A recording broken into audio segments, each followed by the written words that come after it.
Welcome back to my channel guys. आज वाजलेले आहेत सकाळचे 6:15 आणि सर्वांना गुड मॉर्निंग. आणि तुम्हाला माहीतच आहे माझी रोजची सवय आहे उठलं की पहिले गरम पाणी प्यायचं. तर मी एक तांब्या इथे गरम पाणी रोजच पित असते आणि त्यासाठीच मी आता पाणी गरम करायला ठेवलेलं आहे. आता इकडे हे गरम पाणी मी पिणार आहे.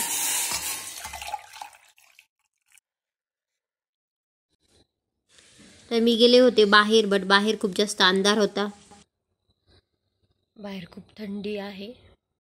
माझं वेट खूप जास्त वाढलेलं आहे, त्याच्यामुळे मी सकाळी योगा करते, त्यानंतर मी वॉकला जाते किंवा आधी वॉक करून आल्यानंतर योगा करते आणि संध्याकाळच्या वेळेस पण मी जाते.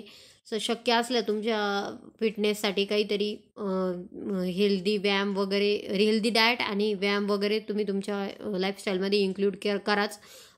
मागे मी एकदा असं वजन वाढलं, त्यावेळेस मी जवळजवळ 10-1 किलो वजन कमी केलं होतं. मला ह्यावेळेस माझं वजन खूपच जास्त वाढलेलं आहे, त्यामुळे मला हे सर्व रुटीन फॉलो करावंच लागते. आणि हे तसं पण नॉर्मली पण हे रुटीन फॉलो करायलाच पाहिजे, असं हेल्दी रुटीन. त्याच्यामुळे आपली जी काही मेंटल हेल्थ असते, फिजिकल हेल्थ असते, दोन्ही पण प्रॉपर राहतं. तर इकडे काही आसन जे आहेत ते मी ते परफॉर्म केलेले आहेत.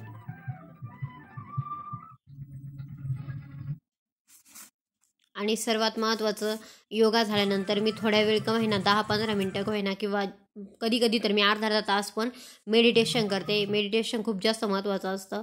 तुम्ही वाटल्यास सकाळी थोडं लवकर उठूनही हे राहिलेली योगा मेडिटेशन स्वतःसाठी करू शकता.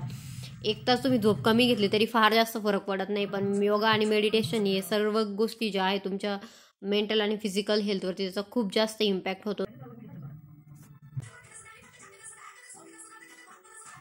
ही आहे चाइल्ड पोज. यामुळे आपले ज्या मसल्स योगा करून स्टफ झालेल्या असतात त्या मसल रिलॅक्स होतात आणि प्रॉपर ऑक्सिजन पण आपल्या बॉडीमध्ये जातो. आता मी करणार आहे प्राणायाम. तर भस्त्रिका, कपालभाती, अनुलोम विलोम आणि उज्जैनी असे काही प्राणायाम आहेत की जे तुम्ही करू शकता. याचे व्हिडिओज यूट्यूबला भरपूर व्हिडिओज अवेलेबल आहेत.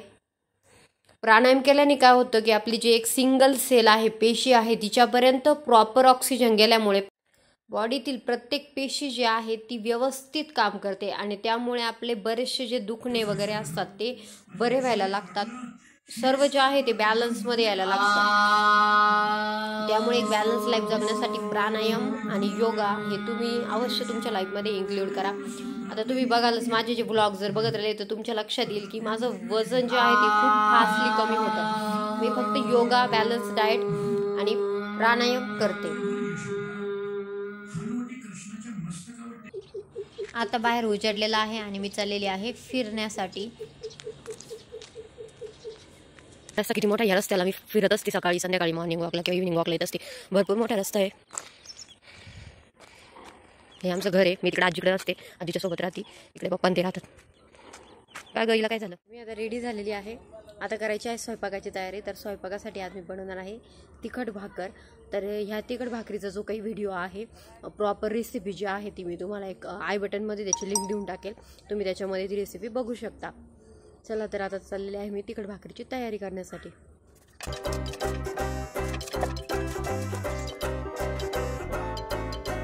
आता मी तिखट भाकर तयार करत आहे. त्याला तुम्ही थालीपीठ पण म्हणतात. आणि फायनली इकडे माझी आजी आणि आम्ही दोघींनी मिळून इकडे ह्या थालीपीठ तयार केलेले आहेत. याला प्रॉपर व्यवस्थित भाजून वगैरे घ्यावं लागतं. तुम्हाला याची लिंक जी आहे ती डिस्क्रिप्शन बॉक्समध्ये भेटून जाईल किंवा आय बटनमध्येही भेटून जाईल. तुम्ही नक्की हा व्हिडिओ, ही जी रेसिपी आहे ती बघा आणि ट्राय करून बघा. खूप जास्त हेल्दी आणि वेट लॉससाठी पण चांगली आहे, प्लस खूप टेस्टी पण लागते. आता मी चाललेली आहे शेण आणण्यासाठी.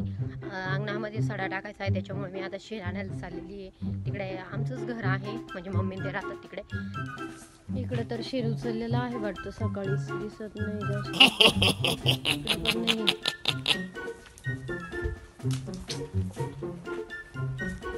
आज काही सडा टाकता येणार नाहीये. आलेलो आहे रस्त्यावरती. आम्हाला चुलीला पोचारा देण्यासाठी माती पाहिजे. रस्त्यावरची माती लागते, त्यासाठी बारीक माती, एकदम व्हाईट माती. तर आता ही माती आम्ही घरी घेऊन जाणार आणि चुलीला पोचारा देणार. बस झाली बाई.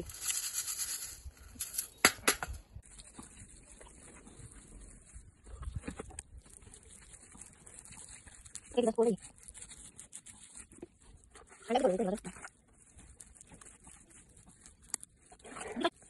तर आता इथं चूल सारून झालेली आहे. बैल आतल्या साईडने लावू थोडंसं. हां आतून लावू.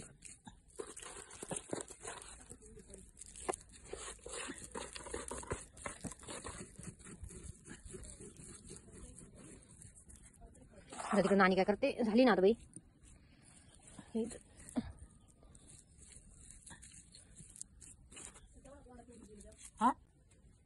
कशी दिसतीये चूल? तर फ्रेंड्स, आजच्या ब्लॉगमध्ये आपण इथेच थांबणार आहोत. बाय.